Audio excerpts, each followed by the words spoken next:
You clicked the video, I made the video, let's get right into it. Red tools are your offensive line, your home run batters, your Cristiano Ronaldos that contain the punching power of either Manny Pacquiao or the doofus that calls himself the Russian Popeye.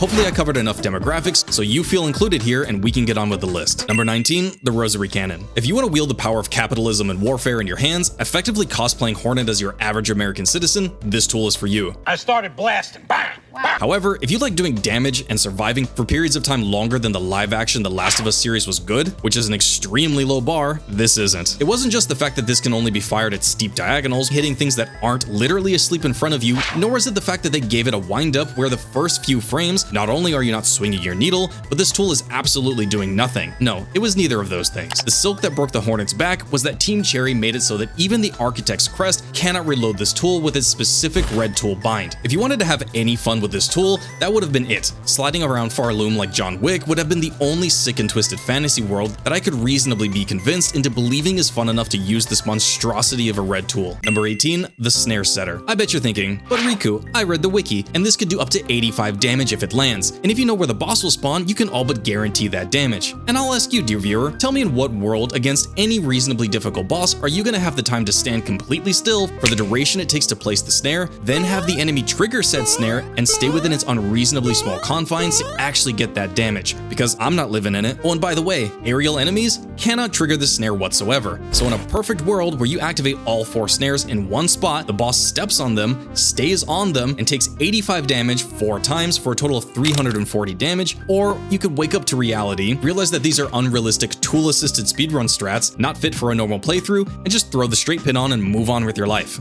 Number 17, the Silk Shot. If you took almost every negative away from the Rosary Cannon, strapped a railgun to it, and gave it the crispiest sound effects in the entire game, you'd be using the arguably best variant of the Silk Shot in the game, assuming you stumbled back into Mount Fae and crafted this one instead of doing the reasonable thing, not climbing back up Farloom's Everest and talking to one of the 2 builder NPCs we meet in the game. All 3 variants have use cases. The Forged Daughters becoming a side grade to the lowly straight pin with a longer windup, the 12 Architects version obviously being made to, and the Mount Fae variant, whilst being my personal favorite and being one of the only tools that allows you to deflect Nyla's balls back on her face, still doesn't make this functionally a good red tool, and oftentimes, while extremely fun, will be a wasted slot. Number 16, the long pin. There's nothing better than starting off your day by firmly grasping your long pin and thrusting it towards your oppressors for 17 damage, then repeating to do that until your capacity is reached. Wait, what was I talking about again? This is a great early game tool. From the moment you get it, this thing has a timer of like 2 hours that is rapidly winding down before you inevitably get something either more fun, more damaging, or in most cases, both. The best thing about this red tool is that it allows me to boost retention by subtly engaging your neurons with innuendo, and the fact that Phantom, one of the best bosses in the game, decided to main this weapon. Number 15, the straight pin. I'm not sure why this red tool needs to be so forthcoming about its sexuality, but here at Probably Riku Incorporated, we accept all forms of expression, even if you're a bottom tier red tool, and a strictly worse version of another tool in the game. At the time you get this, much like the long pin, not only do you have an incredibly limited supply of options available to you, the world is your oyster, and right around the corner is the promised land of better red tools. Number 14, the Delver's Drill. As badly as I want to be a Beyblade every single day of my life, Team Cherry didn't share that energy and instead gave us the Delver's Drill. In the early days of Silksong, you'd see tens of videos speaking to the damage potential of this tool. And sure, if you've modded the AI out of the game,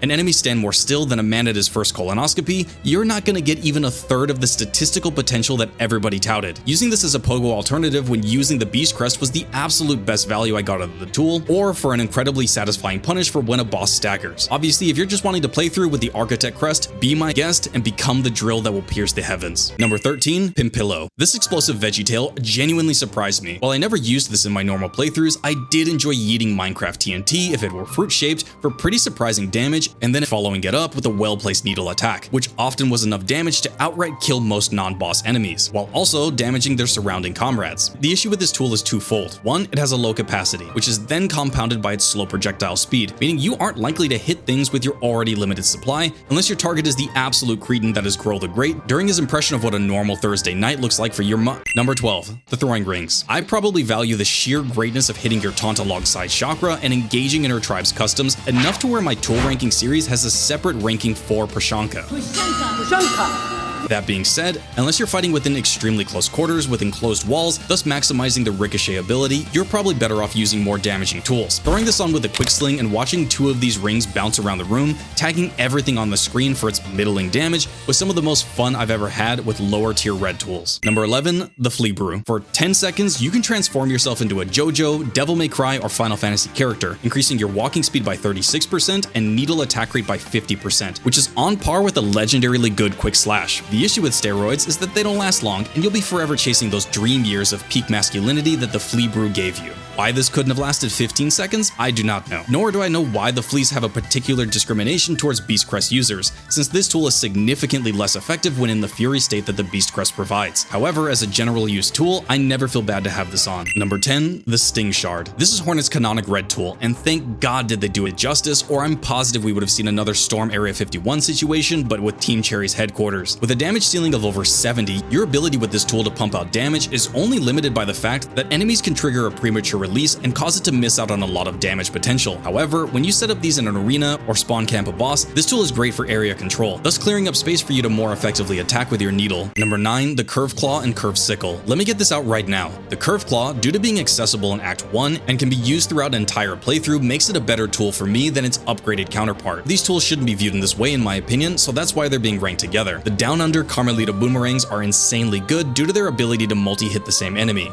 So if you throw this into the Lard King Grohl the Great, you're all but guaranteed 4 or 5 hits, and smacking him for honestly stupid damage at the point when you'd actually be using this. But when you upgrade to the Curve Sickle, thus channeling all of the irresistible Carmelita energy, GG. Number 8, the Cog Wheel. If you've wanted to weaponize Sonic the Hedgehog, this is your tool. With a damage ceiling of 49 damage per cast, late game bosses are absolutely slaughtered by the hilarious swarm of murder Beyblades in seconds. But these perfect blades also scale vertical surfaces and launch themselves across the room to decimate flying enemies as well, or for some reason perfectly land on top of bosses' heads as if they were heat-seeking missiles. I love a good bullet hell enabler, and for me this is one integral part to that playstyle, especially when considering how quickly Hornet can pull these out of her pockets and throw them onto the field means that several instances of this tool can be on the screen, eviscerating everything they come in contact with. Number 7, the Volt Vessels. Beyond the absolute power fantasy enjoyment that this singular tool brings, allowing me to simultaneously be Sasuke and Gojo while also having a damage capacity that reaches the triple digits makes this the most rewarding red tool when considering skill and time investment into how it works. Because there's no upper limit on how many times a group of enemies can be targeted. You can potentially blow up entire rooms with this single red tool with singular casts. And honestly, if you're insane enough to throw the quick sling on with this, you've now enabled full screen wiping massacres each time you channel this ridiculous power. The cherry on top, and this is gonna sound horrible, but stick with me, is that this tool lets you commit full-blown genocide on the muck maggots in bile water, and for that alone, it's earned its spot in the top 10. Number 6, the threefold pin. Immediately, I need to discuss statistical versus actualized damage. Statistical damage is what number crunchers on Reddit will post to explain why their playstyle is actually the best, while actualized damage is what you're actually able to accomplish within real scenarios. Being quick to travel across the screen, can be shotgun at close range for crazy burst damage, and can be abused for easy pull-up pouch application against flying enemies or teleporting ones is absolutely great, and having access to them as early as Greymore means this, like the Curved Claw, can be used throughout a playthrough for consistent, high-capacity red tool that will never fail you. Number 5, the Flint Slate. If you liked Unbreakable Strength and Hollow Knight, this is its younger brother, born in the Fire Nation. Increasing your needle damage always raises a brow in these games, and reading a 50% damage modifier raises a little bit more than a brow. Wait, what does that even mean? Blood pressure?